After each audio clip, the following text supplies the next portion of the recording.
How to change name on Doordash driver app. Now, changing name on Doordash driver app can be tricky. So first things first, if you're using the application, ensure that you're using the latest version. Now access the application and log in to your official account.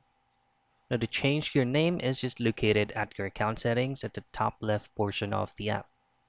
Once you access it, all those settings specifically from your account should be able to be changed normally and very easy.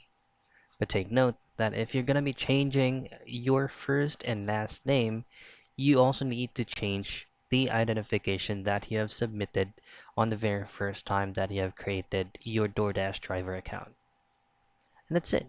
That's how you change or update your name on DoorDash driver app.